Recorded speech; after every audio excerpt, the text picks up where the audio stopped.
Bonjour et bienvenue dans la troisième édition des Conversations de l'Odyssée. Aujourd'hui, on a l'honneur, le bonheur et le plaisir d'accueillir une personnalité pour laquelle j'ai beaucoup d'estime et je ne suis pas le seul. C'est monsieur l'ambassadeur d'Italie auprès du Conseil de l'Europe, Michele Giacomelli. Cher Michele, c'est le protocole de l'amitié qui prévaut à l'Odyssée, tu le sais. Donc c'est la raison pour laquelle, si tu ne vois pas d'inconvénient, je me permet de te tutoyer comme on le fait dans la vie courante. Voilà. Merci beaucoup alors Farouk, c'est à mon tour de tutoyer. C'est un privilège d'être ici aujourd'hui avec toi, face à cette conversation sur les cinémas et même cette situation difficile qu'on connaît. Mais c'est toujours un grand plaisir pour moi de profiter de ton hospitalité. Merci beaucoup, c'est surtout un grand bonheur pour moi de t'accueillir. Donc aujourd'hui, on va parler à travers le regard de Michele Giacomelli de la place du cinéma. Et la première question que je voudrais lui poser, c'est, cher Michele, quelles sont les réflexions que t'inspire une situation absolument sidérante? Il y a 3 mois, on nous aurait dit qu'on serait amené à vivre cela, on aurait dit allez, va, comme on dit en Italie. Et pourtant, les salles de cinéma sont fermées en Italie, en France et dans beaucoup d'endroits. Je crois qu'il y a juste en Corée du Sud et au Japon qu'elles sont en activité. Et donc, le cinéma, c'est du lien social. C'est pas seulement le plaisir de voir des films sur grand écran, mais c'est aussi un lien social. Quelles sont les réflexions que cette situation t'inspire en attendant la réouverture des salles de cinéma? Et je pense qu'on ne connaît pas encore l'impact du coronavirus sur notre capacité de réaction, sur notre psychologie. Donc on ne sait pas comment on va réagir dans les semaines, dans les mois qui viennent à cette situation. J'imagine par exemple les plaisirs d'aller dans un cinéma, mais maintenant, je pense que les gens auront un peu peur. Donc il faut par exemple que les cinémas soient accueillants, qu'ils soient mis dans une situation de recevoir les gens. Mais surtout, j'imagine aussi certaines images qu'on a l'habitude de connaître dans les films, dans la façon de faire les films. Les gens qui s'embrassent, les gens qui sont à côté, qui se saluent, qu'il y a convivialité et tout. Est-ce que ça, maintenant, ça ne sera pas dépassé et donc on aura la tendance à voir des images de ce type comme avec un reflet d'inquiétude presque, et comme voir que ces images font partie d'un passé? J'espère que non. J'espère que rapidement on aura des médicaments, rapidement on aura un vaccin, rapidement on pourra revenir à la certaine normalité de la relation humaine. Mais on n'est pas encore à même de mesurer l'impact sur notre psychologie aussi, sur notre façon de réfléchir. Ce qui me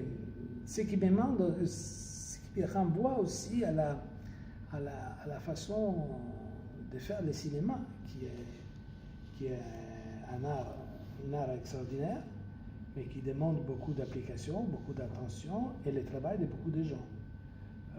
Par exemple, je vois qu'il y a des fois, quand on regarde les images du film, on regarde ce qui se passe, on imagine que l'acteur est seul avec les autres membres, les autres participants du film, non? Mais au contraire, il y a tout un travail derrière. Il y a ce travail énorme de ces gens qui, en ce moment, se trouvent dans une difficulté, parce que peut-être dans certains pays, ils ont moins de protection que d'autres travailleurs, ils connaissent des situations spécifiques et qui sont trouvés d'un moment à l'autre à gérer une situation compliquée, comme celle que nous connaissons tous maintenant. En tout cas, j'espère que la pratique du baiser ne sera pas interdite au cinéma, dans les tournages, et encore moins, évidemment, lors des projections sur grand écran. Mais ce que tu dis, c'est très vrai. On est finalement en train de vivre une expérience à chaud, et on ne sait pas comment ça va évoluer. On ne sait même pas s'il ne va pas y avoir une deuxième vague ou plusieurs vaguelettes et un processus de stop and go, notamment pour une éventuelle ouverture des salles de cinéma, suivie d'une fermeture, ensuite d'une réouverture, etc. Et donc, mais je pense que tu seras d'accord avec moi pour dire que c'est mieux, c'est important de voir des films dans une salle de cinéma où tout se donne à voir en plus grand que dans la vie, bigger than life, et de le voir à plusieurs, même si au départ, et pendant de longs mois, j'en ai bien peur, il faudra appliquer toute une série de contraintes, de limitations dans l'accueil du public et qu'on ne fonctionnera pas très probablement à plus de 30% de taux de remplissage quand il y a des séances avec beaucoup de monde, ou 50% dans le meilleur des cas, donc c'est un point d'interrogation. Mais c'est quand même important, non, la salle de cinéma. Absolument. Plutôt que la télé chez soi, sur son canapé ou son fauteuil. Je pense que la télévision ne pourra jamais remplacer le cinéma. C'est un plaisir de sortir, de partager une séance avec d'autres personnes, d'être dans un... Ça fait aussi partie, par exemple pour moi, de l'imaginaire de ma génération. C'est-à-dire, on a grandi en allant au cinéma, on continue à aller au cinéma, on a un très grand plaisir de pouvoir aller au cinéma. Donc c'est quelque chose qui manque, nécessairement manque à ce moment. Et je dois dire, moi je pense un peu comme beaucoup de gens, un peu engouffrés de séries de télévision, Netflix. Oui, Netflix aussi nécessairement, parce que bon, le confinement, être à la maison, on est un peu obligé de trouver des solutions. Donc d'un côté, j'ai presque dévoilé un monde que je ne connaissais pas beaucoup, je dois dire la vérité. Je n'étais pas quelqu'un qui suivait beaucoup les séries Netflix et autres, mais maintenant je l'ai fait, mais ça n'a pas enlevé du tout l'envie d'aller au cinéma et de pouvoir y retourner dès que possible, avec toutes les précautions que tu as dit, avec toutes les mesures qui seront nécessaires, à prendre. Alors, et là c'est un scoop, puisque, mais ça on en avait parlé déjà toi et moi il y a un certain temps, bien avant la crise virale, nous as fait l'amitié d'accepter et l'honneur d'accepter d'être le président du jury de la prochaine manifestation Étoiles du cinéma européen, qui est consacrée au film soutenu par Eurimage, qui est un fonds lié au Conseil de l'Europe, un accord partiel du Conseil de l'Europe, et qui est assez unique, non seulement en Europe, mais dans le monde. Alors, si on parle un peu de l'Europe, commençons par un voisin, ami, un pays voisin et ami ici, la France, et ami des cœurs de tous les cinéphiles, l'Italie. Je voudrais d'abord dire que vous avez subi un choc très dur et manifester au nom de toute l'équipe de l'Odyssée notre sympathie totale et sans réserve. Comment est la situation en Italie? Pas seulement du point de vue sanitaire, évidemment, mais surtout du point de vue des salles. Il y a des perspectives. Peut-être que les salles vont rouvrir plus tôt qu'en France, au mois de juin. Je ne saurais pas vraiment te dire quand les salles vont réouvrir. Ce sont des mesures qui sont adoptées au fur et à mesure. Nous avons commencé un peu plus tôt des mesures de restriction que la France et que d'autres pays en Europe, parce qu'on a été atteint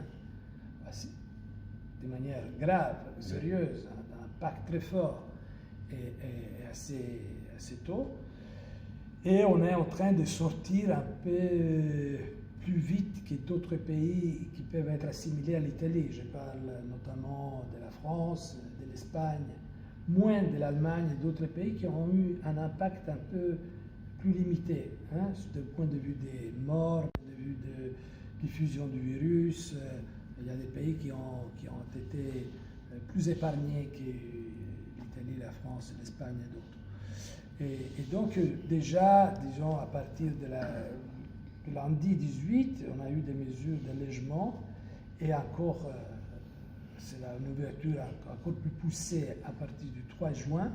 3 juin, l'Italie va ouvrir la possibilité de bouger entre les différentes régions de l'Italie et aussi de recevoir des étrangers, sans faire une quarantaine une fois arrivé en Italie.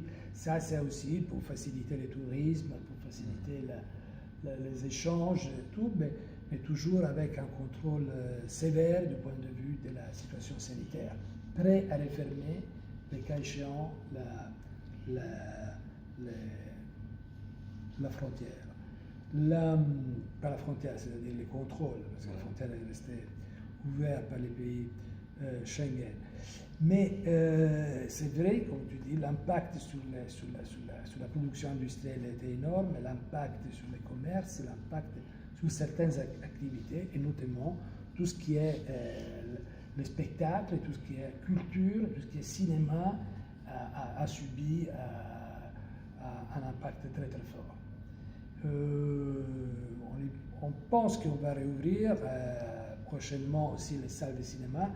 D'abord les cinémas à l'extérieur, après les cinémas à l'intérieur, en plein air, et après à l'intérieur, toujours avec certaines mesures, comme on l'a fait pour les restaurants, comme on l'a fait pour les magasins. Donc c'est difficile d'imaginer la salle pleine comme on l'a connue dans le passé, mais en même temps, c'est l'espoir que ces choses, c'est transitoire. C'est-à-dire qu'encore quelques mois avant d'avoir un vaccin, d'avoir trouvé une solution du point de vue médical. Et même si, bon, il y a des craintes aussi que le prolongement de cette situation peut avoir effectivement un impact fort sur certaines activités. Et peut-être il y a des sociétés qui ne pourront pas réouvrir, par exemple, non? Parce qu'ils sont en difficulté, comme il y a des magasins qui n'ouvrent pas ou des activités touristiques qui n'ouvrent pas. Mais c'est juste pour éviter ça qu'il y a des mesures qui ont été prises par le gouvernement italien, des mesures importantes d'allègement fiscal, de soutien, d'un fonds de soutien aux entreprises. Ils ont retardé le paiement des impôts. Il y a toute une série de mesures qui ont été adoptées, qui vont être détaillées dans des décrets d'actuation qui sont en train d'être préparés. Mais il y a quand même une attention du gouvernement pour toute la catégorie de l'art du spectacle, des musées, de la possibilité d'avoir accès à la culture. Ça, c'est essentiel, surtout pour les jeunes.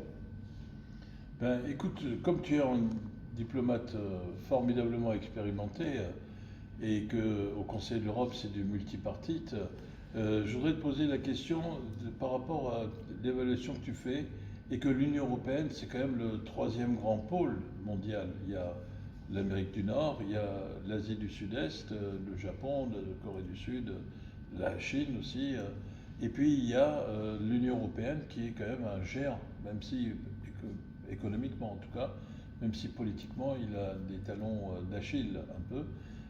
Est-ce que tu penses que sur le plan de la culture, et notamment du cinéma, l'Union européenne a été à la hauteur des attentes qu'on est en droit d'espérer et d'attendre d'elle? Je pense que là aussi, oui, je ne connais pas bien le monde de la production, des systèmes de production. Et ça, je pense que c'est important. Par exemple, dans l'économie, on voit qu'il y a, dans la compétition globale, l'Union européenne a difficulté à avoir des champions européens qui peuvent rivaliser avec les Américains et les Chinois.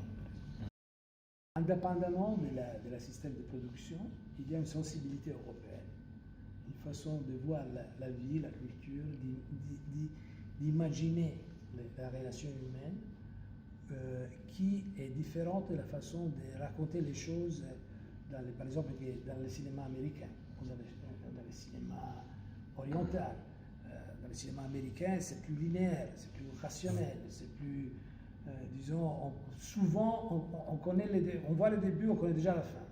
C'est seulement les grands moyens qui sont employés qui rend les films une attraction et on y va volontiers, on regarde volontiers. Mais cette imagination, la fantaisie, les doutes, tout ce qui fait partie de la culture européenne, de la relation humaine, ça on le retrouve dans les cinémas, l'absurde, on le retrouve dans les cinémas européens.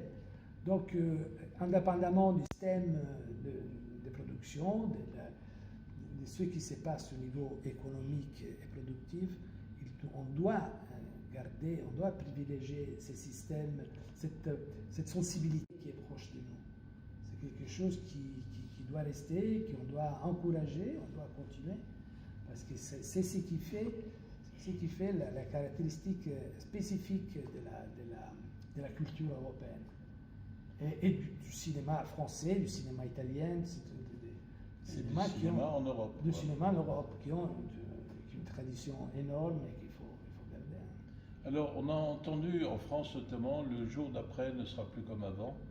Et je voulais savoir si, à titre personnel, toi, parce que c'est pas toi qui, malheureusement, toi tout seul qui décidera, notamment en Italie et à l'échelle européenne, des choses, mais il y avait une très belle réflexion de André Malraux quand il était ministre de la Culture. Il disait un ministère de la Culture qui ne représente même pas 1% du budget d'un État est un luxe inutile.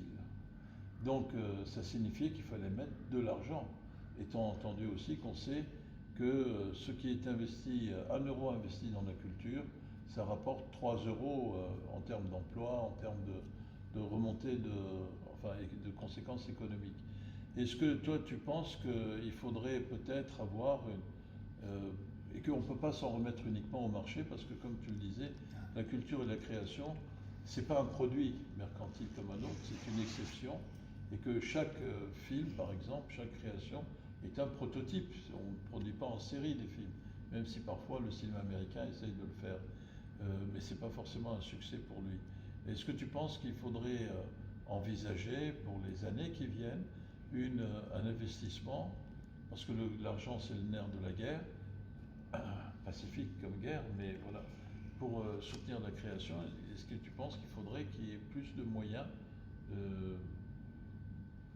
de l'argent des contribuables, parce qu'en définitive c'est ça, pour aider la culture et plus particulièrement le cinéma? Mais bien sûr, je pense que c'est une réponse qui a déjà, c'est la question qui a déjà la réponse. Bien sûr, il faut des fonds, il faut des soutiens, il faut un support. Imagine un pays comme l'Italie, non, où il y a les éléments, par exemple, le savoir-vivre, le bien-être, la beauté, le tourisme, l'art décliné dans toutes ses façons, et aussi dans la création artistique. Comment ne pas imaginer de soutenir l'art et dans le cinéma dans un pays comme l'Italie? Alors si on élargit cette dimension, la perspective, on part de l'Italie et on va prendre l'Europe entière, je pense qu'en Europe, il faut plus de moyens, plus de ressources pour soutenir un secteur qui est fondamental du point de vue économique, parce qu'il produit il y a des retombées économiques, mais aussi du point de vue de la formation des jeunes générations, de la formation des citoyens, de la formation des gens qui peuvent contribuer après à la démocratie, aux droits humains, à la rule of law, qui peuvent contribuer à affirmer et à développer ces éléments qui sont au cœur de la mission du Conseil de l'Europe auquel je suis, auprès duquel je sers, je développe mon mandat. Donc tu seras d'accord avec l'Odyssée pour dire que la culture, la création et le cinéma, c'est un supplément d'âme indispensable pour justement faire en sorte qu'on soit des citoyens libres et affranchis des préjugés et du consumérisme aussi. Je n'aurais pas pu le dire mieux. Tu l'as si bien dit. Alors, dernière chose, parce que le temps file. Toi, dans ta filmothèque personnelle, quels sont les films qui ont compté dans ta vie depuis ton enfance jusqu'à aujourd'hui? Tu es toujours très jeune, mais tu l'as été encore plus. Écoute, c'est une longue liste. Moi, il y a un film que j'adorais parce que je l'ai vu plusieurs fois dès que j'étais gosse, j'étais vraiment jeune, et Magnificent. C'est un western. Ouais. Hein. Et après, il y a des metteurs en scène que j'ai beaucoup aimé. Un que j'aimais vraiment énormément, c'est Sergio Leone. Ah ouais. J'aimais tout, pratiquement tout, non? C'est Nous tout aussi, ce que j'ai vu, j'ai aimé, mais aussi, bon, bien sûr, les grands maîtres italiens, français, Fellini, Visconti, Antonioni, Buñuel, tous les grands maîtres. Moi, je me faisais à un certain moment aussi presque un devoir d'aller au cinéma. Parce que je voulais connaître, j'avais envie, quand j'étais surtout étudiant à l'université, je me souviens qu'il y avait les mercredis d'un cinéma qui s'appelle Alfieri. Alors, ces mercredis, avec un billet, tu pouvais voir 3 séances de cinéma différentes. Des fois, j'allais à 9h ou sortir à 1h, 2h du matin, j'avais vu 3 films. C'est pour ça que j'avais cette Dans quelle ville? À Florence. À Florence. J'ai fait mes études à l'université à Florence et c'était le cinéma Alfieri. Mais aussi la nouvelle génération, parce qu'on parle toujours des grands maîtres, des grands acteurs, la nouvelle génération, il y a des metteurs en scène. Moi, je parle de l'Italie parce que c'est le cinéma que je connais mieux. Par exemple, Garrone, il est très bien. Moi, j'adore même. C'était extraordinaire. Mais les Fratelli di Innocenzo, qui commencent à s'affirmer, mais ce sont des metteurs en scène extraordinaires. Et puis, il y a Paolo Sorrentino, Virzì, mais ça, sont déjà presque des gens plus affirmés, si tu veux, non? Dans le sens que, disons, Bellocchio, qui fait un film extraordinaire qui encore tourne. Et donc, vraiment, il y a une grande variété de cinéma. Et je dois dire que j'aime un peu tout. Hein. Moi, je peux aller voir Rocky, mais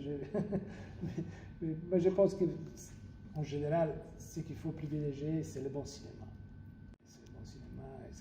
Mais on peut tout voir. On peut tout voir parce que des fois, on trouve des éléments bien intéressants, sympathiques dans tout. Par exemple, si on va au cinéma avec les enfants, Walt Disney, c'est extraordinaire, le film de Walt Disney.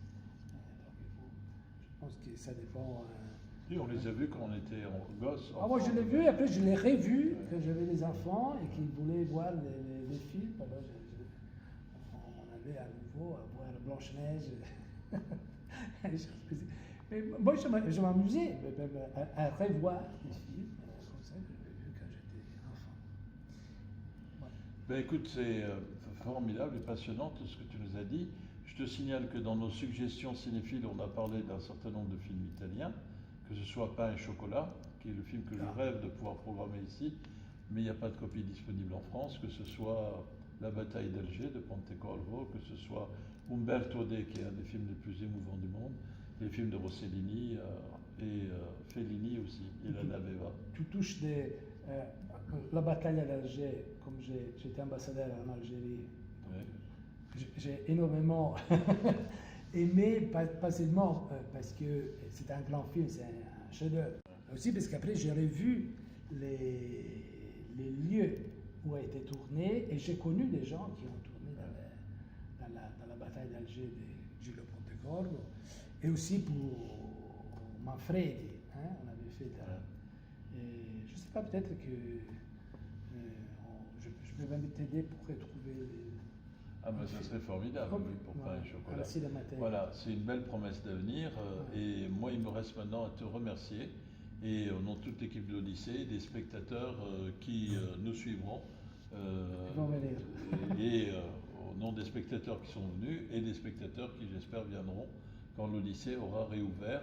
Et je te donne rendez-vous très prochainement en tant que président du jury de la manifestation Étoiles du cinéma européen consacré au film soutenu par Eurimage. Merci beaucoup. Molto grazie, c'est comme ça qu'on dit. Hein. Voilà. Perfetto. Merci. Merci à toi. Au revoir. Au revoir.